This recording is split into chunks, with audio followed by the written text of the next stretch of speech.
भगवान श्री कृष्ण की 8 पत्नियां उनके जीवन के महत्वपूर्ण हिस्से थी। इनमें से प्रमुख थी रुक्मिणी, सत्यभामा और जाम्बूती, जो अपने विशेष गुणों और सेवा के लिए प्रसिद्ध थी। ये पत्नियां भगवान कृष्ण के दिव्य जीवन में महत्वपूर्ण भूमिका निभाए और उनकी भक्ति व प्रेम का प्रतीक रही। आइए उनके बारे में हम थोड़ी जानकारी शेयर करते हैं, लेकिन यदि आप हमारे चैनल में नए हैं तो प्लीज इसे सब्सक्राइब जरूर कर ले, क्योंकि हम इसी तरह की जानकारी अपने चैनल में लाते रहते हैं। चलिए आगे बढ़ते हैं। श्री कृष्ण की पहली पत्नी का नाम था रुक्मिणी। महाभारत के अनुसार विदर्भ के राजा भीष्मक की पुत्री रुक्मिणी के 5 भाई थे: रुक्म, रुक्मर्थ, रुक्मबाहु, रुक्मकेश तथा रुक्ममाली। रुक्मिणी सर्वगुण संपन्न तथा अति सुंदरी थी। उसके शरीर में लक्ष्मी के शरीर के समान ही लक्षण थे, अतः लोग उसे लक्ष्मी स्वरूपा कहा करते थे। भीष्मक और रुक्मिणी के पास जो भी लोग आते जाते थे, वे सभी श्री कृष्ण की प्रशंसा किया करते थे। श्री कृष्ण के गुणों और उनकी सुंदरता पर मुग्ध होकर रुक्मिणी ने मन ही मन तय कर लिया था कि वह श्री कृष्ण को छोड़कर अन्य किसी को भी पति रूप में स्वीकार नहीं करेगी। उधर श्री कृष्ण को भी इस बात का पता हो चुका था कि रुक्मिणी परम रूपवती होने के साथ साथ सुलक्षणा भी है, किंतु रुक्म चाहता था कि उसकी बहन का विवाह चेदिराज शिशुपाल के साथ हो। शिशुपाल रुक्मिणी से विवाह करना चाहता था। रुक्मिणी के भाई रुक्म का वह परम मित्र था। रुक्म अपनी बहन का विवाह शिशुपाल से करना चाहता था। रुक्म ने माता पिता के विरोध के बावजूद अपनी बहन का शिशुपाल के साथ रिश्ता तय कर विवाह की तैयारियां शुरू कर दी थी। रुक्मिणी को जब इस बात का पता लगा तो वह बड़ी दुखी हुई। उसने अपना निश्चय प्रकट करने के लिए एक ब्राह्मण को द्वारिका श्री कृष्ण के पास भेजा। अंततः रुक्म और शिशुपाल के विरोध के कारण ही श्री कृष्ण को रुक्मिणी का हरण कर उनसे विवाह करना पड़ा। शिशुपाल कृष्ण की बुआ का लड़का था। श्री कृष्ण ने अपनी बुआ को वचन दिया था कि मैं इसके 100 अपराध क्षमा कर दूंगा। कालांतर में शिशुपाल ने अनेक बार श्री कृष्ण को अपमानित किया और उनको गाली दी, लेकिन श्री कृष्ण ने उन्हें हर बार क्षमा कर दिया। अतः एक यज्ञ समारोह में उसने श्री कृष्ण को भरी सभा में अपमानित करने की सारी हदें पार कर दी। तब श्री कृष्ण ने उसका वध कर दिया। श्री कृष्ण की दूसरी पत्नी का नाम था जाम्बूती। स्यमंतक मणि को इंद्रदेव धारण करते हैं। यह एक चमत्कारिक मणि है। भगवान श्री कृष्ण को इस मणि के लिए युद्ध करना पड़ा था। उन्हें मणि के लिए नहीं, बल्कि खुद पर लगे मणि चोरी के आरोप को झूठा सिद्ध करने के लिए जाम्बवंत से युद्ध करना पड़ा था।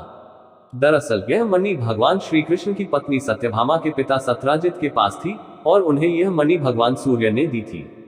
एक दिन किसी समारोह में श्री कृष्ण ने सत्यराजित से यूं ही कह दिया था कि इसे अक्रूर जी को प्रदान कर दे, लेकिन सत्यराजित ने इससे इनकार किया था। बस इसी कारण से कृष्ण पर चोरी का इल्जाम लग गया। सत्यराजित ने यह मणि अपने देवघर में रखी थी। वहां से वह मणि पहनकर उनका भाई प्रसेनजित आखेट के लिए चला गया। जंगल में उसे और उसके घोड़े को एक सिंह ने मार दिया और मणि अपने पास रख ली। सिंह के पास मणि देखकर जाम्बवंत जी ने सिंह को मारकर मणि उससे ले ली और उस मणि को लेकर वे अपनी गुफा में चले गए, जहां उन्होंने इसको खिलौने के रूप में अपने पुत्र को दे दी। इधर दीर्घकाल तक उसके वापस न आने पर सत्यराजित को लगा कि कृष्ण ने उसे मारकर मणि हस्तगत कर ली होगी। सत्यराजित ने श्री कृष्ण पर अप्रत्यक्ष रूप से आरोप लगा दिया कि यह मणि उन्होंने चुराई है। इससे राज्य भर में कृष्ण की बदनामी होने लगी। तब श्री कृष्ण को यह मणि हासिल करने के लिए जाम्बवंत जी से युद्ध करना पड़ा। बाद में जाम्बवंत जब युद्ध में हारने लगे तब उन्होंने अपने प्रभु श्रीराम को पुकारा और उनकी पुकार सुनकर श्री कृष्ण को अपने राम स्वरूप में आना पड़ा। तब जाम्बवंत ने समर्पण कर अपनी भूल स्वीकारी और उन्होंने मणि भी दी और श्री कृष्ण से निवेदन किया कि आप मेरी पुत्री जाम्बूती से विवाह करें। इस तरह ऋक्षराज जाम्बवंत श्री कृष्ण के ससुर बन गए। श्री कृष्ण की तीसरी पत्नी का नाम था सत्यभामा। भगवान उस मणि को लेकर वापस आते हैं और जब वो मणि सत्यराजित को दी गई तो सत्यराजित को बड़ा दुख हुआ, ग्लानि भी हुई, लज्जा भी आई कि मैंने श्री कृष्ण जी पर बेकार ही हत्या और चोरी का आरोप लगाया। उसने श्री कृष्ण से क्षमा मांगी और कहा कि मैं अपनी ग्लानि को मिटाना चाहता हूँ। इसके लिए मेरी पुत्री सत्यभामा को मैं आपको सौंपता हूँ, आप उसे स्वीकार करिए। और उसने कहा यह मणि भी आप रखिए दहेज में। कृष्ण ने कहा यह मणि तो आफत का काम है, यह मैं नहीं रख सकता, यह आप ही रखिए। मणि के कारण राजा सत्यराजित की पुत्री श्री कृष्ण की 3 महारानियों में से एक बनी। सत्यभामा को एक और जहां अपने सुंदर होने और श्रेष्ठ घराने की राजकुमारी होने का घमंड था, वहीं देवमाता अदिति से उनको चिरयौवन का वरदान मिला था, जिसके चलते वह और भी अहंकारी हो चली थी। श्री कृष्ण की चौथी पत्नी का नाम था कालिंदी। पांडवों के लाक्षागृह से कुशलतापूर्वक बच निकलने पर सात्विकी आदि यदुवंशियों को साथ लेकर श्री कृष्ण पांडवों से मिलने के लिए इंद्रप्रस्थ गए। युधिष्ठिर, भीम, अर्जुन, नकुल, सहदेव, द्रौपदी और कुंती ने उनका आतिथ्यम पूजन किया। इस प्रवास के दौरान एक दिन अर्जुन को साथ लेकर भगवान कृष्ण वन विहार के लिए निकले। जिस वन में वे विहार कर रहे थे वहां पर सूर्य पुत्री कालिंदी श्री कृष्ण को पति रूप में पाने की कामना से तप कर रही थी। कालिंदी की मनोकामना पूर्ण करने के लिए श्री कृष्ण ने उसके साथ विवाह कर लिया। कालिंदी खांडव वन में रहती थी। यहीं पर पांडवों का इंद्रप्रस्थ बना था। श्री कृष्ण की 5वीं पत्नी का नाम था मित्रविंदा। अवंतिका यानी उज्जैन देश के राजा विंद और अनुविंद थे। वे दुर्योधन के अनुयायी थे। मित्रविंदा श्री कृष्ण की फुआ राजाधिदेवी की कन्या थी। उसकी शादी के लिए स्वयंवर का आयोजन किया गया। इसमें श्री कृष्ण भी पहुंचे। मित्रविंदा खुद कृष्ण से विवाह करना चाहती थी। मित्रविंदा का भाई दुर्योधन से अपनी बहन का विवाह करना चाहता था। तब कृष्ण ने सभी विरोधियों के सामने मित्रविंदा का हरण कर लिया। उन्होंने मित्रविंदा के दोनों भाई विंद अनुविंद को पराजित कर उनका हरण किया, फिर विवाह कर लिया। श्री कृष्ण की 6वीं पत्नी का नाम था सत्या या नग्नजिति। सत्या राजा नग्नजित की पुत्री का नाम था नग्नजिति। वह सुंदर और बेहद गुणवान थी। राजा ने उसके विवाह के लिए एक मुश्किल शर्त रख दी कि जो क्षत्रिय 7 बैलों पर जीत प्राप्त करेगा उसी के साथ वो अपनी बेटी की शादी करेंगे।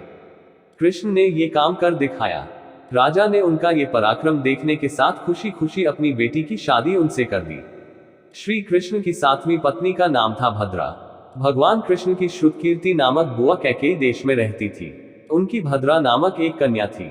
भद्रा और उसके भाई कृष्ण से उसका विवाह करना चाहते थे। अपनी बुआ और भाइयों की इच्छा पूरी करने के लिए कृष्ण ने पूरे विधि विधान से भद्रा के साथ विवाह किया। श्री कृष्ण की 8वीं पत्नी का नाम था लक्ष्मणा। जिस तरह महाभारत में अर्जुन ने स्वयंवर में मछली का प्रतिबिंब देखकर असली मछली की आंख में तीर चलाया था, उसी तरह कृष्ण ने लक्ष्मणा से स्वयंवर में विवाह किया था। नीचे पानी में मछली की परछाई देखकर ऊपर मछली पर निशाना लगाना था। कृष्ण ने ऐसा कर दिया। तब उनका विवाह लक्ष्मणा से हो गया।